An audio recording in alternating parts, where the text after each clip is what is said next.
Yo guys, it's Andrew.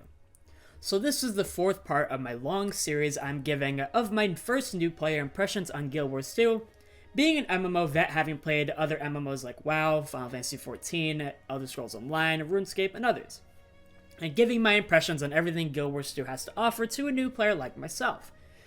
Now, if you want to see the previous parts of this series of my noob impressions on Guild Wars 2, there will be a link below to direct you to that, and I highly recommend you go check out those videos so you can see my full experiences of Guild Wars 2 in full. Now, if you're already here, having already watched those previous parts, or you just stumbled upon this video and want to see this one, then welcome to the video. Of course, make sure to leave a like, subscribe, and hit the bell icon to see future Guild Wars 2 and general MMO videos from me, and leave a comment below and let me know your thoughts on the video as well. For now, let's get into it. So, for my continued progression in Guild Wars 2, I recently just leveled my new main, which I'm going to continue the entire series as fully. I will do everything as this new character, and this is going to be considered my main character throughout the rest of the series and everything I do on this channel, which is the Ranger class. Ranger has been super fun to play as and run around the world as, going around finding different pets to obtain and use in combat. And I've also been absolutely loving the gameplay of the dual-wield axes for Ranger. I think it's super sick that the Ranger uses dual-wield axes not as melee weapons, but instead as ranged throwing axes. Now, being the big World of Warcraft fan that I am, it automatically reminded me of a character like Rexxar, who is a hunter or ranger-esque character, who is a beastmaster, and utilizes melee axes as well, and also uses them as throwing axes.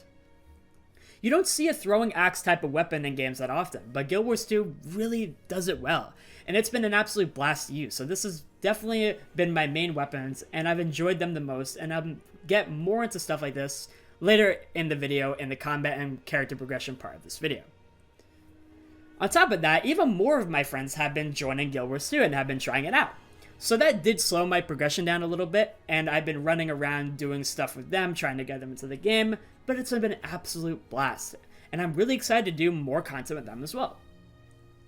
In terms of zone completion, I've fully completed the first two areas of the Norn race areas, because I absolutely love the aesthetic of those areas, like the Scandinavian, Viking, Norse aesthetic of those areas, and I love exploring them.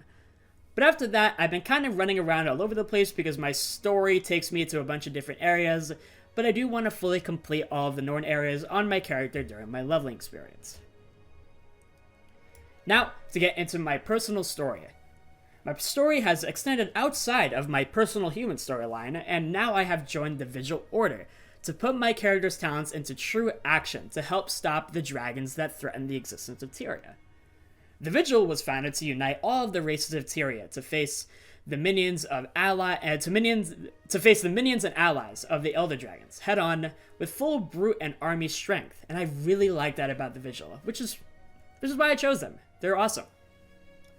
I was called upon to finally meet my commanding officers, being General Almora Soulkeeper, a Char woman who is the founder of the Vigil, Grand War Master Laranthier of the Wild, who is the second command of the Vigil, and War Master Forgo Kernson, who is one of the elite leaders and soldiers of the Vigil. I was assigned to Forgo Kernson as a recruit to help him in dealing with an issue in the city of Ebonhawk, an Ascalonian city still held by humans, dealing with separatists and renegades trying to tarnish the peace treaty between the Char and the humans, which is needed so that all races can band together against the true threat of Tyria, which is the dragons, instead of the squabbles and the petty squabbles against each other. Now, Forgol and I arrived just in time in Ebonhawk and aided the Ascalonians in stopping the renegades in Ebonhawk from pretty much from setting everything ablaze and making chaos in the city.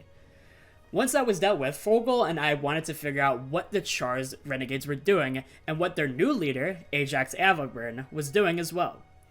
We went to a nearby camp filled with Char renegades and burned down the camp until we found someone who was willing to talk.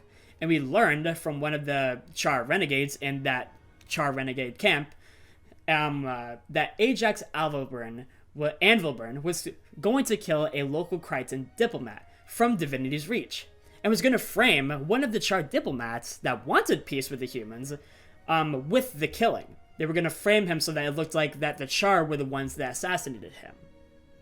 and that with all of that happening, the humans would actually want war again with the Char and split everything apart once again. On top of that, we also learned that Ajax Anvilburn is also the son of the Vigil leader Almora Soulkeeper, which I was genuinely surprised about, honestly. After that, Forgol and I told the local Ascalonian captain about this, and we went on to escort a sergeant of the Ascalonians to deliver the message to the human and Char ambassadors that they were in danger and needed to be safe. And once we had delivered that message, I had to choose the plan of attack or defense we would choose to protect the ambassadors. Either we would hold the summit peak as an advantageous spot against the Renegade's Char, or we would strike the nearby camp that Ajax Anvilburn was said to be preparing an attack in. I decided to strike while the iron was hot and go straight to the Ajax's camp and get to him before he could even reach the ambassadors. Now, we arrived at Ajax's camp with a combined force of the Ascalonian and Vigil fighters, and we struck Ajax down before he even had a chance to reach the ambassadors, and the peace talks went on safely. In the end of the story arc, I was promoted by Forgol to the Crusader rank in the Vigil Order, which is the rank of most of the common soldiers, one above Recruit, for helping strike down and solve the issue that threatened the peace between the humans and Char. As well, we went back to the Vigil home base, and I asked General Almora about Ajax being her son, and she told me that she never truly knew Ajax because the Char don't grow up with their families, but they grow up in a school-like system which is pretty much like a Char warband, teaching at a young age the ways of the Char and to fight as soldiers in the Char system of society. Pretty much like ancient Sparta in a way, which is pretty cool, honestly. Almora did meet Ajax before all of this, however, and Ajax didn't accept the fact that Almora, as his mother, would want peace with all the other races. He only ever thought of the Char and nothing beyond the Char. Little story developments like this really give a lot to these characters and a lot of personality to these characters. And just in a short time, I really liked these characters, and I honestly thought it was done extremely well. Just in a short amount of time, I really started to like characters like Almora and Forgol, and they were really well written, even in the short amount of time and span that they were given in the story. Almora willing to sacrifice even her own son, whom she never even raised herself, takes a lot of courage. And Forgol's relationship with my character and getting closer to him over time also felt really nice as well. Overall, I really enjoyed this chapter of the story, and I really cannot wait to see where it goes next after this, and see what happens with the threat of the Elder Dragons and what comes after this. But now to get into more of the combat and character progression of Guild Wars 2. As I said before, my absolute favorite part of Ranger so far gameplay-wise has been using the dual-wield axes. I was super surprised that the dual-wield axes for Ranger ended up being throwing axes. But I think it's so badass that this is the case. I really do. It's been my absolute favorite weapon so far. And having loads of upfront damage and lots of bleed damage, the auto attack is really fun, giving me a stacking might buff to increase my power and condition damage. My 2 ability throws a ton of axes around the area, dealing lots of bleed damage. My 3 ability deals a lot of debuffs to enemies in the AoE, and also applies lots of bleed. My 4 ability pulls enemies towards me, and my 5 does tons of upfront damage, doing in a massive AoE whirlwind that lasts a pretty long time. It's been so much fun. For my skills, I've been using the Sharpening Stone because it makes all my attacks deal bleed damage for 10 hits only, which increases my dot damage by a lot. And that's been really fun too. Seeing massive bleed damage ticks is just super satisfying. And I've been using Sikkim and Guard command abilities from the command training skill tree because it makes my pet deal vastly more damage and makes me take less damage as well. For my specializations, I've been able to use 2 specializations, which I unlocked at level 45, and those 2 specializations I chose were Skirmishing because it makes me do even more bleed damage, and even allows me to have a chance to deal even more bleed damage when I crit someone. And I also took Beast Mastery, which is another specialization, which makes my pet even stronger, gives me health regeneration and swiftness whenever I use command abilities like Sikkim and Guard, which is why I use those, and also gives me even more crit chance and cooldown reduction on my axe abilities. All of these skills and specialization passives coming together just really snowballs into me doing not only tons of upfront power damage, but also tons of bleed damage too, which has been super satisfying to play in the open world and even in the little amount of instance content I've done so far. It's just been really enjoyable, and I'm still super excited to continue leveling and unlock my third specialization slot at level 75. And also to start unlocking the elite specializations as well, too. I will say up to this point, being in the level 50s now, that Guild Wars 2 definitely has some of the most fun combat I've ever experienced in most of the MMO genre, honestly. The amount of variety you can get with just one class alone is just awesome, with the weapon variety, the skill variety, and the specialization variety. It's really awesome. I also definitely know that Guild Wars 2 has my absolute favorite open world gameplay of all the MMOs. It's fantastic. Combat progression is usually a very important factor to me always, and Guild Wars 2 really hits every important spot for me in those essences. And I just can't wait to learn more about what this game has to offer with everything of that in that essences. Now, I probably sound like a broken record with this section at this point, but I truly cannot get over how much I love the open world and the world exploration in Guild Wars 2. It is truly the best highlight of what makes Guild Wars 2 such a great MMO and what it makes it stand out as an MMO. Most MMOs I can name off the top of my head usually have pretty weak leveling open world content experiences. Like for instance, current WoW with how its open world leveling is pretty weak, and also Final Fantasy's open world leveling doesn't really exist fully. You mostly just run around in the open world for story while leveling. Guild Wars 2 just sticks out like a glowing example of an MMO that has an amazing open world content leveling experience with its dynamic events, constantly random quests that I encounter,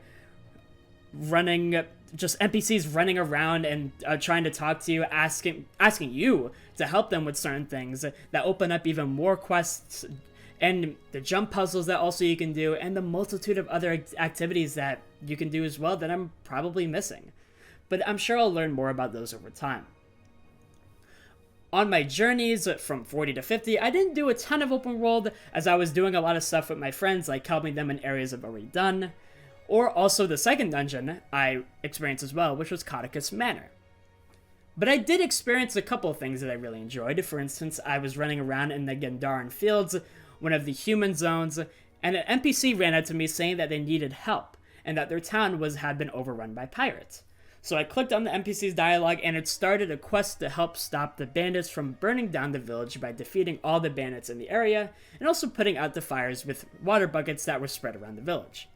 It was a lot of fun, and there were a ton of bandits in the area. There was tons of them.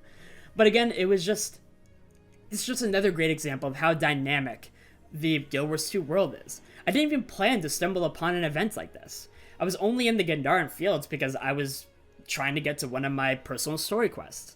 But the NPC stopped me and it started a quest, and I did it, and that is just awesome design and makes the game feel incredibly alive.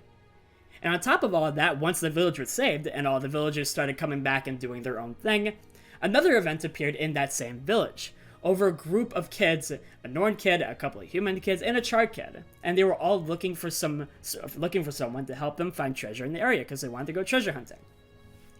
So I told them I would help them, and it started the new event to escort them around the area to find treasure. And there was even a little funny interaction during it, where we stumbled upon a small child Etten, who was very friendly, and the children befriended the Etten, and they joined all of us in this little adventure to find treasure. The kids eventually did find something sticking out of the ground, which they thought was treasure, but it spawned a large monster, and it took me off guard, and it started a group event to begin beating this massive boss, and a bunch of people came in to beat this boss together that the kids accidentally brought up, and we did defeat it. And the kids got their treasure from it as well. Once again, these very little things like this just make the entire game for me, and I always find the little things of MMOs and RPGs to be the things I enjoy most and remember the most about. And little interactions that are dynamic like this in the open world make the game feel that much more alive. It's just awesome, and I just cannot get over it. But we will end it off there for now. Once again, as I do every video, do I recommend this game for players to play up to level 50? Yes, absolutely, for sure I do. This game is free up to max level if you are wondering, and are someone who hasn't played before, and I think it's absolutely worth a try for sure. I've been continuing to love my evolving personal story, learning more and absolutely loving how my ranger plays in combat, and of course loving every little bit of the dynamic and open world exploration of Guild Wars 2. I'm incredibly excited to continue as I get to the higher levels of Guild Wars 2, since we are reaching, and soon to be reaching, the level 80 point, the max level. And I can't wait to see what awaits once we get to those higher levels. Now, if you've made it this far, thank you guys for watching. If you enjoyed, make sure to leave a like, let me know what you guys think in the comments below, subscribe if you want, and hit the bell icon to get notifications for new videos that I make. And of course, guys, as always, have a great day, have a great week, and I will see you guys in the next video. Take care.